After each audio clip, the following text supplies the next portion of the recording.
विचार में जो जीएसटी 2.0 लागू किया है और एक हफ्ता पहले उन्होंने बता दिया कि 22 तारीख से लागू कर रहे हैं, तो एक तरीके से मेरे विचार में बहुत रिवोल्यूशनाइजिंग है।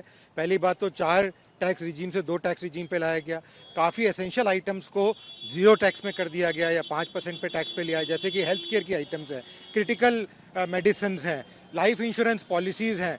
इंश्योरेंस के अंदर बहुत इंपॉर्टेंट है बिकॉज आजकल एक मध्यम वर्ग से लेकर सब लोग इंश्योरेंस पॉलिसी खरीद रहे हैं और उसमें जरूर टैक्स बेनिफिट भी मिलता है, बट उससे ज़्यादा एक क्रिटिकल रिक्वायरमेंट है कि क्यों हॉस्पिटल में कॉस्ट बहुत ज़्यादा हो गई है, तो उसका रोटी है, पिज़्ज़ा आजकल एक बेसिक फूड हो गया है, बच्चे बहुत खाते हैं, आम आदमी खाता है, middle class, lower middle class, even जो बहुत पुअर हैं वो भी पिज़्ज़ा बहुत खाते हैं। पिज़्ज़ा पे है, रोटी पे है, चपाती पे है, ऐसे सीरियल्स के ऊपर काफ़ी चीज़ें हैं, फूड के ऊपर काफ़ी पे कम किया है। कपड़ों में जो 2,500 से कम के कपड़े हैं उसको 5% के अंदर ले आए हैं, सीधा 12% से 18% सीधे 5% पे ले आए हैं।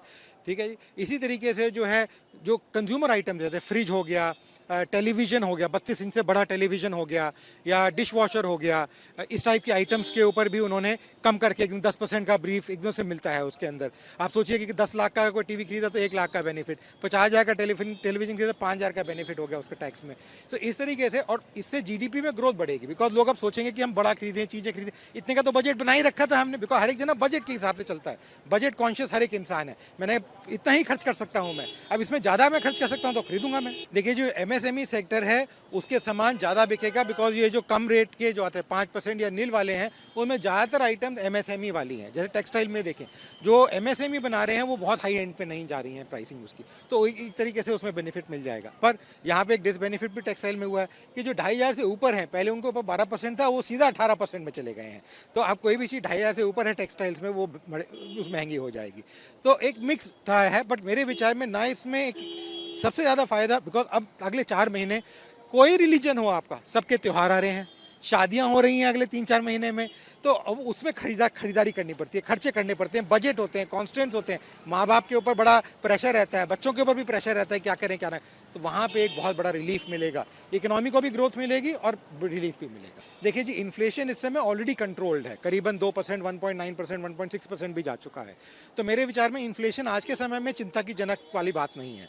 जो चिंताजनक बात यह है कि अगर बहुत ज़्यादा कम हो गया तो प्रॉब्लम होगी। पर मेरे विचार से क्योंकि आप ये कंज्यूमर है उसकी जेब बढ़ा रहे हो, जहां वो 50,000 का खरीद के पहले उसको सिर्फ 60,000 या 65,000 देने पड़ रहे थे, अब वो सिर्फ 55,000 देगा, तो 10,000 का जो उसे बफर मिला है तो वो कहेगा कि अब मैं इसमें और खरीद सकता हूँ, क्योंकि मैंने तो बजट कर रखा था 65 तक का, तो मैं और खरीद सकता हूँ। तो वो जो और खरीदने की चाह है वो एक चीज़ें बढ़ाएगी, तो इकोनॉमी में ग्रोथ देखने को मिली। और ये वही सेगमेंट्स होंगे जो हिंदुस्तानी बना रहे हैं, जैसे प्रधानमंत्री जी ने आज कहा कि हमें भारतीय बनी हुई चीज़ों को ज़्यादा खरीदना चाहिए, तो वो जो चीज़ें हैं थोड़ी सस्ती हैं, जो बाहर से इंपोर्ट होकर आती हैं वो महंगी हो जाती हैं, ट्रांसपोर्टेशन कॉस्ट लगती है, और चीज़ें लगती हैं, चाहे वो कपड़ा हो चाहे वो कॉस्मेटिक हो। अब आप कॉस्मेटिक देखिए, उसके अंदर जो है बहुत रिलीफ दे दिया है कॉस्मेटिक्स के अंदर, तो वहाँ पर भी महिलाओं को बहुत बेनिफिट होगा इनसे। इवन जो पार्लर